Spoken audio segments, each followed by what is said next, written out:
let me do a quick welcome for everybody that's on the live chat. I know that they've been patiently waiting because, they're here. We've got Brandon, we've got Faith, we've got Wolfie, Lauren, Brittany. Who else do I see here? Show yourselves if you have joined. Just want to make sure we shout you out and say thanks for joining us on this Saturday. I'm here. Well, no kidding. We've been covering Richard Ramirez. We're wrapping it up at this point. I got this episode, and we got a lot of stuff to cover on this episode. So, okay, we're going to power through. And may even take a quick break and for a second part-ish. Yeah, which will be unlisted for Supremos. Okay. Maybe. Because I was supposed to do that this week, but I didn't. So I didn't sleep very well this week. But anyway, there's only going to be a few more episodes of this left. And then I'm moving on from this guy for good. You're not impressed. I mean, that sounds bad, but it's true. It doesn't sound bad. I mean, he's like a murderer. I mean, the last episode was pretty bad. Yeah, that was bad. We gotta bring Jen up to speed on what she missed. I wonder if they had that in the American Horror Story. So that show was all about Richard Ramirez? No, I mean, if I remember correctly, I mean, he was portrayed in that season. I think he was also portrayed in the hotel season, a small bit. But like, where was the hotel located in that hotel? The Cecil, yeah. That's where he lived. He lived in the Cecil Hotel. Yeah, and so the hotel season is also the one that stars Lady Gaga, which is like one of my favorites. I like the hotel season. I still think Coven is my favorite. That's the one with the witches? Maybe we should be watching. I've tried to get you to watch that. No, it's too scary. If I can watch it and be okay, it's not too scary. The first season is so good. We did start watching the first season. Yeah. It was good. I love that season. Mm-hmm. Like, I love all the actors in there and everything. And the second season was Freak Show? No, that was season 4. Oh. Season 2 was the Asylum. All right. Okay. Well, I'd be willing to give it a shot. I know tomorrow starts horror movie season for us. So we do one horror movie a night. One horror movie each night. Horror. No, he's saying he has his own season of movies that he wants to watch. No, we're watching horror movies. Horror. I was gonna say, are you watching it? Never mind. on the other computer. Yeah. All right. Well, we had a couple of supporters join us this week, so thanks, y'all. Yeah, I'm very excited to officially welcome Carmen. Hey, Carmen. Last week, sweet, we got her with that freaking billing. She forgot to cancel. Yes. Yes. And also Neil. What's up, Neil? Small taco nacho or small taco. We only have 2 now. I'm confused about the tier names. She's like, I wrote everything down. I literally made it easier for you though. No, it's confusing. How? I took 1 tier off. But I didn't find out until the episode where I was like gonna go into it, and then on air you were like, oh, we only have 2 tiers now. Okay. I thought I told you that. No, it's okay. All right, it's very simple. If you want ad-free episodes, you be a small taco. If you want live streams that are enlisted, you be a taco supremo. Right. Okay. That's basically it. The taco supremos got other things, comic books and all that stuff too. Yeah. But the biggest thing is we do weekly live streams, 1 or 2 weekly that are enlisted. So this week is for Carmen. So. And Carmen was at her Greenville show. She was. Do you remember her or not? Yeah. Do you really? Yep. What'd she look like? Surprise shots. Surprise shots. We don't know what they are because they're a surprise. What color hair was she? She could have changed it by now. Who knows? Hey, Desiree. Welcome. That's interesting. Cheers. Melon? Was it with something? Yeah, that was a Midori sour shot. It tastes like... Oh, that was good. One of those freezer pops. Mm-hmm. That was really good. Yeah. Ugh. I was like, I could tell it was green even though... So that was my only clue. Otherwise, I really wouldn't have had any idea. All right, so let's recap Richard Ramirez, the episode from during the week, so we can catch Jen up and anyone who missed it. All right, go ahead. Okay, so he is going back into the nice house. He wants to start robbing nice homes again. Okay. And that is because he wants to be able to have enough money where he can have a place where he can like murder and torture people privately. Mm-hmm. That's his goal. So he realized that he needed to or should start robbing wealthier area homes even though they're riskier, right? because there's nothing of value in the homes that he has been robbing. So he goes to a home in which he has once robbed before. Okay. And he kills the husband on the couch and he ties up the woman. Now, because they have been robbed once before, not knowing this is the same perpetrator, they were prepared with a shotgun. The wife who was tied up, she was an attorney, right? She was a prosecutor and she is a strong-willed woman. She gets out of her, ties, breaks it apart, gets the shotgun under the bed, points it at Richard Ramirez, and she pulls the trigger and he is panicking when he sees the tables have turned. She pulls the trigger. Empty. Click. There is no shotties in the shotgun. Oh no. The grandkids were visiting the weekend before, and so the father, grandfather, I guess, or husband, whatever we want to label the deceased gentleman, he took the bullets out of the shotgun, the shells out of the shotgun, to make sure that nobody had an accident, and forgot to put him back in. So he was enraged after, she's holding the shotgun, panics, and he kills her, obviously quite violently, and decides he was inspired by Billy Idol's Man Without a Face, right? No, Eyes Without a Face. Sorry, wrong label. And he cuts out her eyeballs. While she's still alive?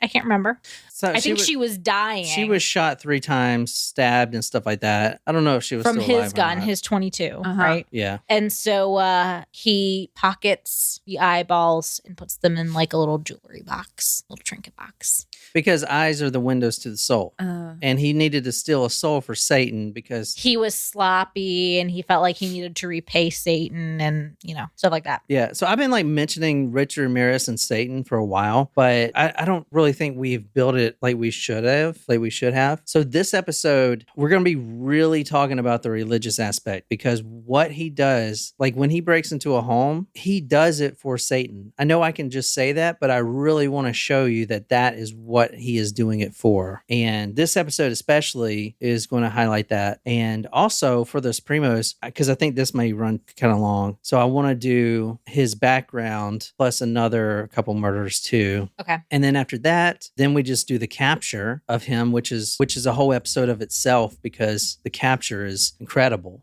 And so we'll do that and then talk about his fan club and that's it. Cool. So, Cool. And he has a fan club. I guess every serial killers have a fan club. That's weird. Weirdly. Women love true crime for whatever. I don't know why. This has always been like that. Ladies, explain it to us. It's like that trend where on TikTok where they say that men well, let me ask you, how often do you think about the Roman Empire? The Roman Empire? Never. Oh.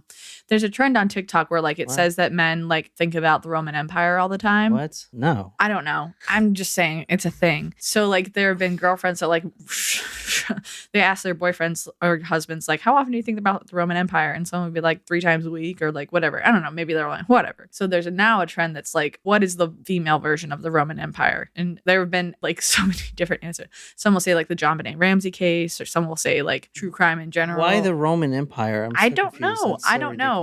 Weren't dudes obsessed with the movie 300 when it came out? Yeah, I guess insecure people would think about that all the time. I mean, I don't know. Or the fall of the Roman Empire. I don't know. I really doubt. I can't say that I've really given it much thought. No, nobody has, But I don't know. I don't know. It's just a thing that's going around the internet right now. I mean, I don't understand how things get viral. See, here's the thing.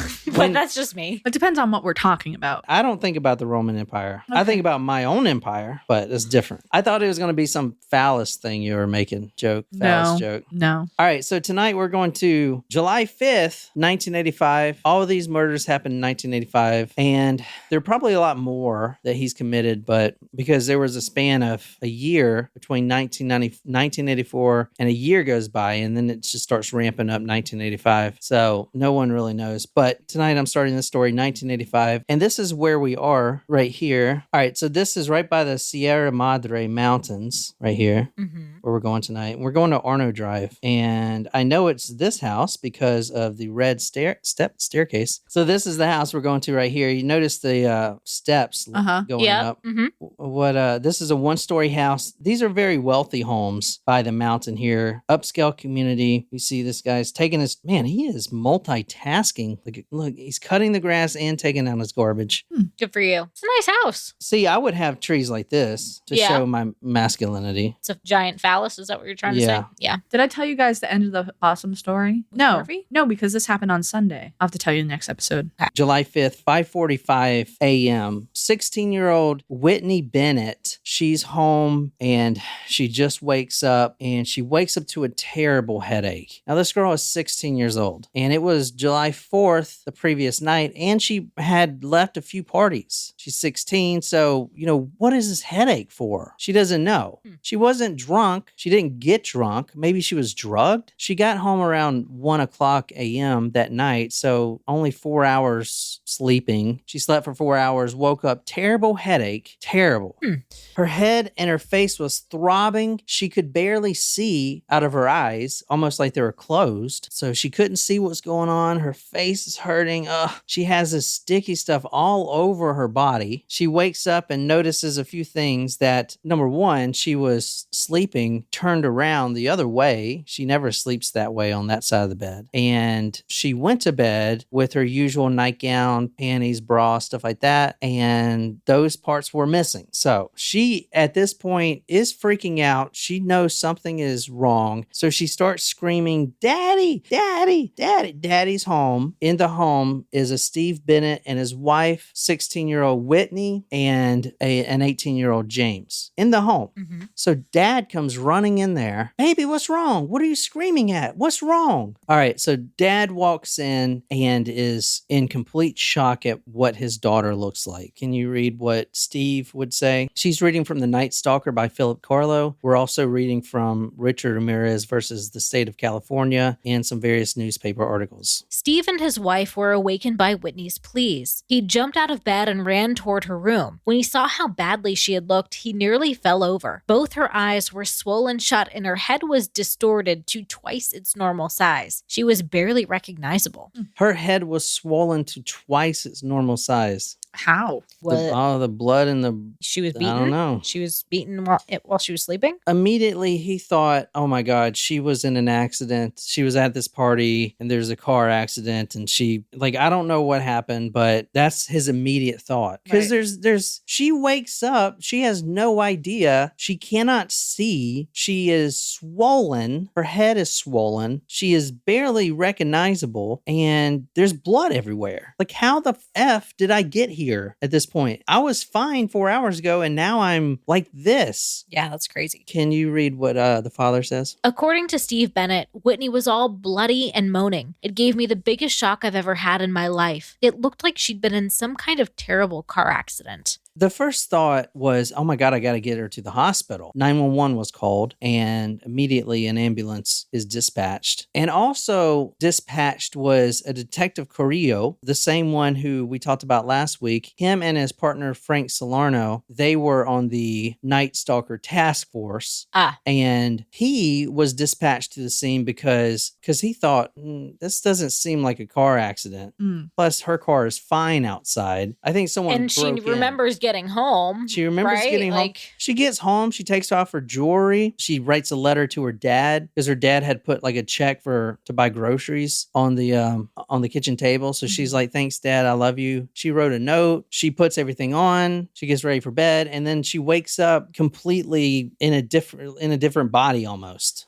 Wow. But what happened here? I mean, how is this the Night Stalker's fault? There's got to be something else. This 16-year-old had no idea. How would you not be woken up if someone was punching you? You know what I mean? That's pretty crazy. Unless she was drugged. Yeah. At the party. This 16-year-old girl had no idea. Now, as soon as they get there, she goes unconscious. And she's not going to wake up for a while. And when she does, she's going to be battling with her life. Hey, Luna. Hey, Shram. Just wants to say hey. Thanks What's for up, joining. Luna and Shram? What's up? She fell unconscious, nearly comatose. She was rushed to the ER, and at this point, neither the family or the detectives that had just arrived, they're not sure if she's going to live or die. Lauren made a good guess. Like, was she knocked out with the first blow? Like, if she was punched in the middle of the night, was she knocked out? Yeah, I don't know. I mean, I do know, but I thought that was a good guess. That's not No, bad. it's a great or guess. a good, like, reasoning. Yeah, it's a great guess. I just don't want to give anything away here. Okay. All right. I just wanted to share in case she was right. They also, so the detective, when they get to the crime scenes from now on, like they knew that this was a Night Stalker thing. So he is They don't know how, but they knew that he's involved. So the first thing they do, very first thing, is they look outside. They look for a shoe print, an Avia shoe print. And I looked it up. There were only 6 pairs That's crazy. sold in California. 6 pairs. In the whole state? In the whole state of this Avia 11 and a half shoe. It was very rare. Huh. There was only 6. It was like one shoe store had it, Exactly. And if Richard Ramirez would have used a credit card or something, then that'd have been it. but he doesn't. But that because- was- yeah. yeah. They weren't that popular So back then. only 6 were sold. Wow. Only 6. So the first thing they do is look for that Avia logo. Right. And there and behold, it's in the mud. Wow. Not only that, there's a tire iron in her room that is obvious the murder weapon here. Right. Or the attempted murder weapon. Well, we don't know if she lives or dies at this Oh. point. Yeah, you'll see. So, for instance, this is the first time I've ever seen this phrase. Among all the trauma to the head, which we'll describe here in a second, she had, quote, partial retina detachment. Ooh. Oh, goodness. So the retina, I remember getting LASIK and they peel back the retina. Yeah. It's freaky deaky. I remember, so I had to get a certain type of LASIK because there's one LASIK that if you get, you can't be airborne Uh, Oh, interesting. because it'll rip off when you're jumping out of a plane. Ooh. I don't like that. That sounds terrible. I didn't So- even know that you had LASIK. Yeah. I did too. When? I was 20. Oh. I had really bad I had it last. problems with my eyes. So I was wearing contacts and I kept on getting like conjunctivitis from like having to take my contacts in and out basically. And it got to the point where I had a scratched cornea. It was like just missed my line of vision. So they were basically, by the time I was a sophomore in college, they were like, you can put on contacts special occasions only for like a couple hours. That's it. So I had to wear glasses the whole time of my sophomore year, basically, which was fine. Nerd. But my grandmother had a lot of eye problems and she was like, I want you to be able to get LASIK surgery. So she paid for the best, like her eye doctor, who's like one of the best in Boston. He did a lot of, I think like a lot of like sports celebrities and stuff, their LASIK surgery. And they almost couldn't do that one eye because of how close it was to my vision, but they were able to do both. And so I was able to like experience the world when I was abroad without having to wear my glasses, which That's was awesome. cool. Yeah, I used to. Do you remember when LASIK first came out? The doctor's offices that were doing it would have these see-through glass windows outside so everyone could see the person like, getting LASIK. Yeah. Yeah. Yeah. My mom had that so everyone could see like the procedure. Yeah, they used to do that. You don't remember that? No. I will say getting LASIK, if you have the opportunity to do it, it was amazingly worth it. It was the best. Yeah, one of the best things I've ever done. 100%. I've been very fortunate because Your eyes are like perfect. I've never That's needed crazy. glasses. I feel like now, as I'm getting older, see myself like starting to maybe need them. I need to get my eyes checked, but Well, so I had to wear BCGs Yeah. when I went to basic, which is what? the big Birth Birth control control glasses. glasses. I was Yeah. like, what is it called? yeah. Birth Wait, control what did they glasses. look like? Oh They're my like, gosh, do you like have a those picture? kind of. No, Do you have a picture of no. yourself with them? Oh my gosh, No, that's they're adorable. Big and brown and thick. Just type in So cute. Army BCGs. I think Here, glasses I'll are do it. cute. I do, but No. I look good with glasses. but it's hard when you have to wear them all the time. Yeah. It is hard. Hold on, I'll show you. Army BCG glasses. I don't know what it stands for. no, it's birth control glasses. No, it doesn't stand for that, Jen. That's what they call them. It's the same acronym, but Yeah, but that's not what it stands for. You Oh. think that's what it stands for? I thought it was just a nickname. These right oh my gosh, I would pay big money to see you wearing those. here. I would pay such big money. Big money. Faith said that's funny. That's what my husband called them too. Oh, yeah. Look at this one. This is a great photo. Your eyes still can deteriorate. Yes. However, if you think about it, so cute, adorable. I think glasses are so cute. If I figured if I got them when I was 20 and if they would last 15 to 20 years, like I want my perfect vision days to be when I'm younger. 20 to 40. Yeah, you know what I mean? It was kind of like, like I'll do it now because if they change and get worse later, whatever. You can get it again. Right? Now you can. They do numb your eyes and they give you a Valium beforehand. They didn't give me shit. No, they gave me a Valium. I feel like I don't want anything to, like, I'm so afraid of anything happening to my eyes or my teeth. I mean, they like peel your, they put your eyeballs in a thing so that you have to keep them open and then they tell you to keep looking at the laser. I thought it would freak you out. Well, I knew that's what you were doing. Somebody go get a carrot and a knife. Stop! Just cut off these little fingers. Well, no, I'm still, I'm still have PTSD. I'm not trying to joke about it. Like I literally am afraid to use my yard trimmer because of course. I almost cut my fingers off. Cut those trees down completely, Jen. I need to, but no. See, so I cut them back so they don't look bad. But now the bushes underneath the trees are growing. I would just stop. Don't say anything. He's trying so hard not to make a pubic reference. No, I'm just, if you cut the bushes, the tree will look bigger and you could. I know you can't help yourself. But that's what I was cutting was the greenery that was growing from the tree. And I would just cut the whole the whole thing down. What I was thinking though, Christmas is coming up. So the green bushes and the red blood smeared all over it from you cutting off your fingers would actually kind of go together.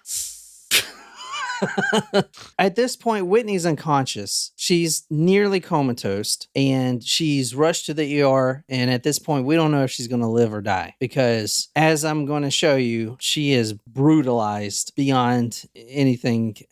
So the detective, Carrillo, said the following about this crime scene. And yes, it is a crime scene. He said that, quote, "It was one of the bloodiest crime scenes I'd ever been at," end quote. Oof. And no one knows what happened. She just wakes up. And what the hell? Yeah, that's crazy. And it's one of the bloodiest crime scenes he's ever been at. And he's been at all the other Richard Ramirez crime scenes. He's on the task force. So at this point, Whitney is in the ER. She is unconscious, and they find an Avia logo in the mud and in her room. Can you read what Detective Carrillo says? When I saw the print, I got goosebumps all over, chills, and a tight feeling in my gut. It was him, no doubt. So what happened? What happened here? And why doesn't she know what happened? Well, July 4th, a few hours before, she gets home about 1 o'clock. It's 1:45 a.m. She's a little late. She's supposed to be home at midnight. She stayed out too long. She was driving way too fast getting home. And she even thinks that too, probably. I mean, did I get in a wreck? I don't know. She was driving way too fast. She gets home. And at this point, she does notice a lot of police cruisers just kind of going through different neighborhoods, shining their spotlights. They're actually looking for the, quote, valley intruder. And that's to answer your question from the other day. You said, did he have a moniker just for breaking in? And he did. He was the, quote, valley intruder. So they were looking for him. Now, he's already murdered at this point, so they just haven't got his real moniker yet, the Night Stalker. But July 4th, 1985, if the Bennetts had security cameras, the following is what they would have seen on them. Richard Ramirez pulls up. He drives to the San Gabriel Mountains and pulls up right on Arno Drive, right in front of their home, and he shuts off the lights. At this point, he has a police scanner in his car, and he monitors it religiously. He knows that there are cops out there, an influx of cops looking for this prowler. And in fact, many cops follow him in his stolen Toyota for tonight many times. They never seem to pull him over. But that makes sense because Satan is directing the traffic here. And he believes that because who in their right mind would go and do this when there's so much police presence out? Cops follow his car when he's on the way there. Cops follow it when he's done. And he never gets pulled over. Interesting. He rode with Satan. He was riding with Satan, and that's why he was never caught. He gets to the mountains and he pulls on Arno Drive and he walks around the back. He has no idea who's in that house. He walks up those steps that you saw, those those red brick steps. He walks up just straight up. This is about 2 a.m. in the morning, about an hour after Whitney went to sleep. And he walks around back and tries to go in the back door, but the back door is locked. So he's like, all right, well, let me try the front door. The front door is unlocked. Jeez. So he walks in at this point, and when you walk in the door and take a right, Whitney Bennett's room, the 16-year-old, is right there on the right. So he walks in the front door, which is unlocked. He shines his pen light. Well, he pulls his pen light out of his waistband. Now, when he walks in, the first thing he does is sit still. And he'll say this plenty of times in his interviews when he's telling people how to be a good criminal, as we'll go into the next episode. Like, he will teach you how to do this. Stuff like, for instance, he tucks in his pants to his shoes so they don't get caught on anything. You watch out for clotheslines, like stuff like this, you know. Mm-hmm. You watch out for like dogs and stuff like that. There's things you do to be a good criminal. Right. Anyway, he walks in the front door and he's quiet. He says a prayer, the same prayer that he always says before he does anything. Quote, Satan, this, what I, your humble servant, am about to do, I do for you. He's quiet for 30 seconds, taking it all in. He gets his pen light and he sees Whitney sleeping. He goes, checks the rest of the house. Mm-hmm. Towards the rear of the house, the mama and papa Bennett are also sound asleep. He shines the pen light on them. You can see that they're snoozing. He kind of sizes up Steve Bennett and sees if he can take him, this, that, and the other, and decides he can. Mm-hmm. He then walks back to Whitney's room and immediately he starts getting turned on. He begins grabbing some of the things off the dresser, the rings and the jewelry, and he just pockets them. One of his friends growing up would say, if something isn't tied down, then Richard would take it. He's good at stealing, and he does that instinctively at this point. He sees Whitney sleeping, and he gets turned on, extremely turned on, and he decides that he's going to attack her first, rape her, and then kill the parents.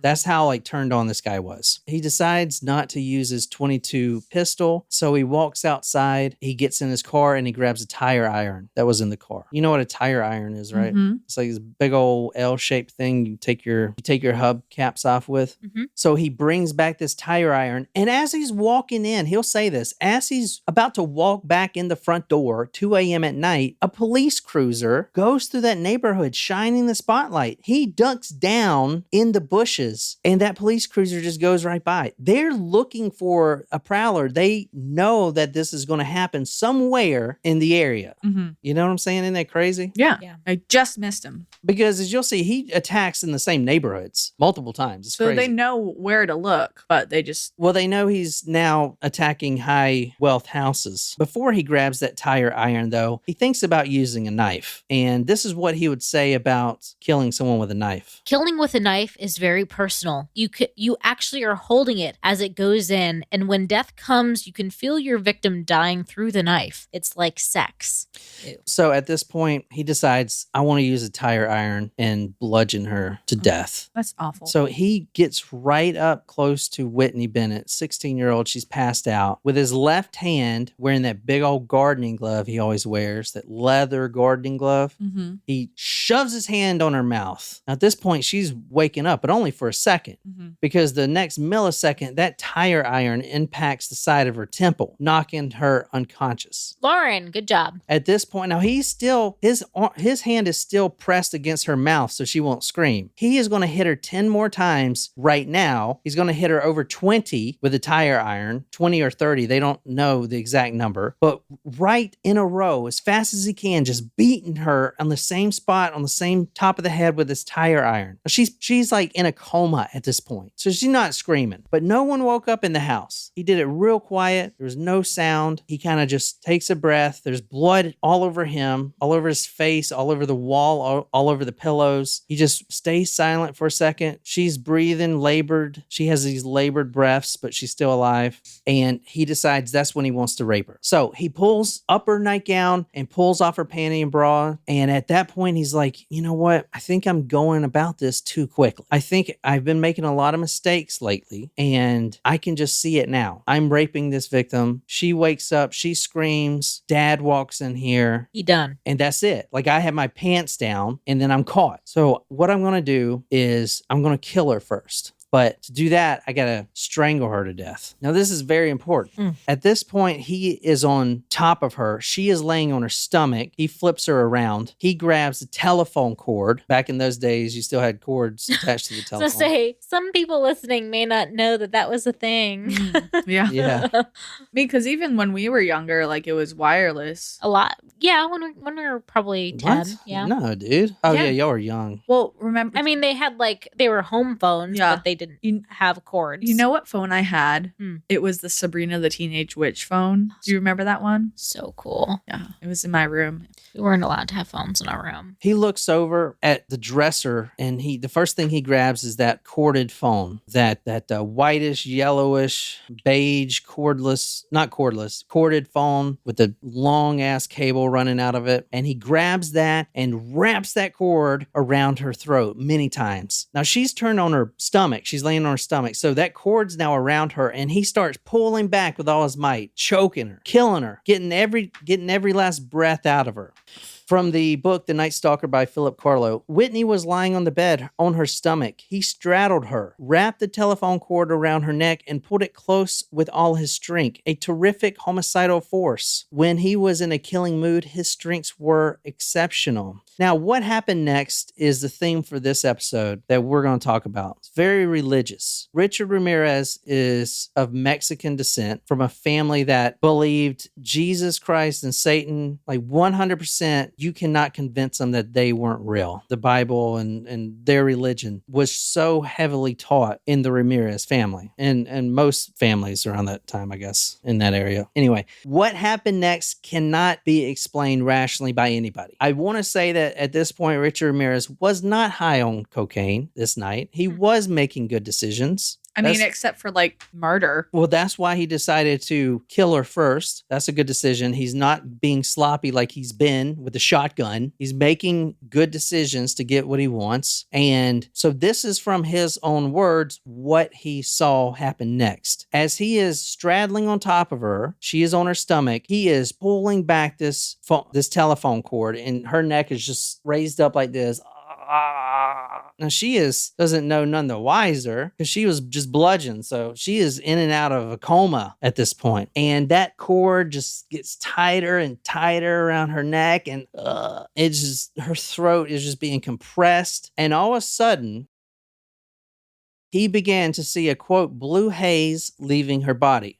He would say this is pitch black. This is around 3 a.m. Pitch black. And all of a sudden, an luminescent blue haze starts emanating from her body. He knew right then what that was. Her soul was leaving her body. It's actually really interesting. And so the soul for like people practicing astral projection and stuff like that, where you can leave your body and all that old Tibetan dream type of sleep. Oh, yeah. Tibetan dream guides and stuff from centuries old. They always talk about a blue cord that's attached to your soul when it leaves your body. It's like a tether, and it's always blue. It's like this blue tether. So to see that blue soul leaving the body, he knew what that was. And he was staring in awe. He's never seen that before. He's not high. He's in his right mind. He is just completely shocked. That's not the only thing. The next thing really cannot be explained by anybody. As he's pulling back, that soul is coming out of her body, trying not to leave. Something's pulling her soul back in. Something doesn't want her to die. Something's not going to let this man take her soul. He doesn't know what it is, but all of a sudden, that telephone cord. If you still have a telephone cord at your house, go rip it out of the wall. It's not like an electrical cord. Don't rip an electrical cord out the wall, because electrical cord will spark and you would see a bunch of sparks fly, and it's dangerous. Telephone cord doesn't spark, but this one did. It started, the whole cord around her neck started sparking, electricity, some force. And he could tell someone was intervening. Somebody was pulling her soul back in her body and trying to get this guy to stop what he was doing. Wow.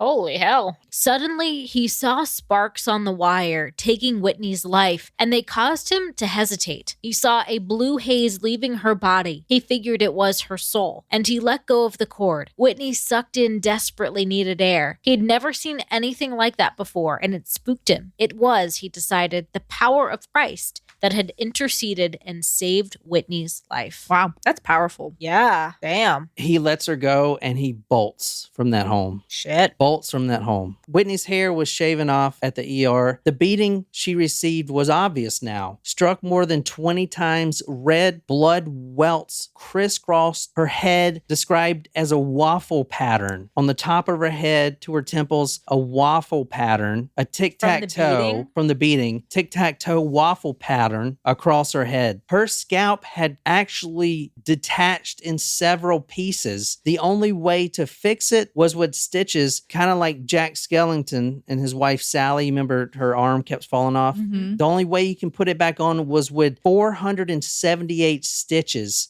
in her head. 478. Like, her whole head is stitched up like she was just in a Frankenstein movie. Jesus. It's Frankenstein. She survives, but barely. Damn. And once as the weeks go by, her memory starts coming back of the night. She does remember a guy that broke in very quickly, but she said this attacker wore all black. He was vicious. He smelled like, quote, wet leather, and he was a good-looking, light-skinned Mexican. From the state of California versus Richard Ramirez, Robert Costarella, MD, a plastic surgeon, was on duty at the Arcadia Methodist Hospital on July 5th, 1985. He treated Whitney Bennet for massive head lacerations, skull fractures, fracture of the eye socket, fracture to a finger on her left hand. He operated on her several times to remove scars. Bennet suffered eye damage and partial retina detachment. Marks that he observed around her neck were likely caused by rope or cord. In Dr. Costarella's opinion, Dr. Bennett's head injuries were consistent with blunt force trauma caused by a tire iron.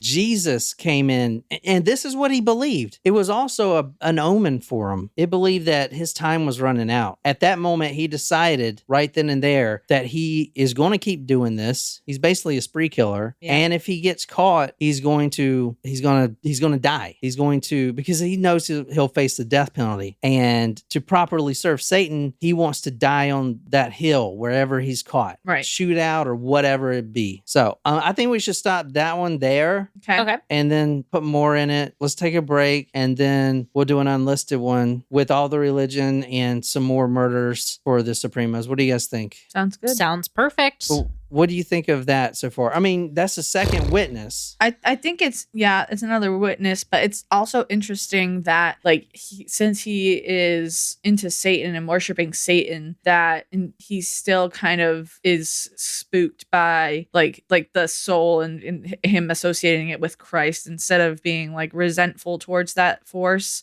Or like making him want to continue. He's afraid of it. Right. Interestingly. That's kind of interesting to me because usually... Well, he grew up believing in Christ. Right. But, and I understand that, but I feel like for someone who, and I'm not familiar with the ins and outs of satanic stuff, but I feel like, and I could be wrong, but like, I feel like if you are worshiping Satan, I feel like I don't think that would be scared by something that like is the complete opposite of what you're trying to do. But Jesus always beats Satan in the Bible. Right. That's right. But so if he's worshiping Satan, wouldn't he like try to beat Christ for Satan? No. Wouldn't that make sense? I mean, that's what makes sense to me. Mm-hmm. But no. But he's genuinely afraid of it. Yeah. Well, because he knows that Satan will always lose at the end. You know what I'm saying? Oh, like it's in the Bible that way. Satan was banished. Well, and he can never rise up. Yeah. And he'll always be. That's how they're taught. So he the reason he's a Satanist is because he started, as we'll get into in the next episode, as a child having all these violent thoughts, these sexual deviant thoughts about bondage and raping and stuff. And he knew his whole family is deeply religious, and he knew that Jesus Christ would banish him to hell just for having those thoughts. Okay. So he was like, well, shit, Satan seems better to me because we seem more alike.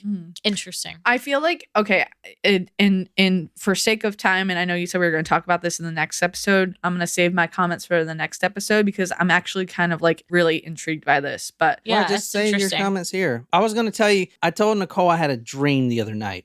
Did you read it before? No, I did not. Oh, weird. I did not read it before. I read it. I read this after. Interesting. But the dream I had, I'm not a type of guy to dream and tell, right? Never been. But this is... you never talk about your dreams. I always talk about my dreams because like they're so vivid and I feel like they're real. But I never hear you talk about your dreams. This was so significant that I'll never forget it. And if the dream was real, I would be completely changed. I'd probably stop this podcast and start a Christian podcast instead. But you guys want to hear the dream? I do. I'm interested. Or should I save it? Oh, it's up to you. Up to you. Maybe save it. Tell them how crazy and... It was a very powerful dream. I'll give you that. Very powerful. Which is why I'm surprised that you did not, because you often like dream about things that you were just thinking about or you see and like somehow it appears in a dream, you know, just randomly. Yep. That's what happens to me all the time. Or remember like in the last episode, It's Always Sunny, he's dreaming and it's like all of the people and the faces he's seen throughout the day manifest in different things.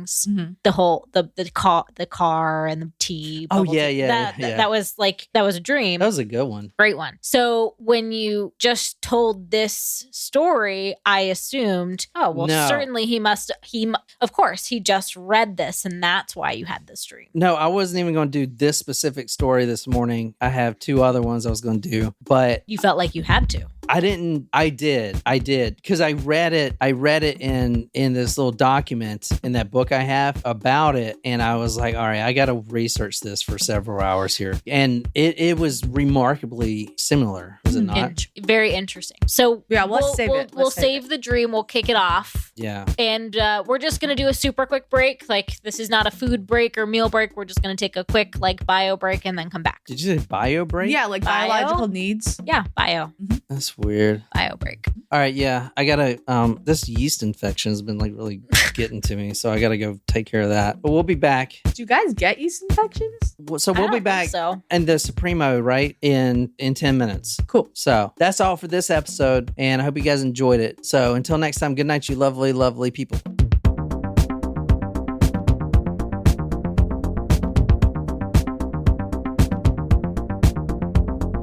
I kind of run this shit.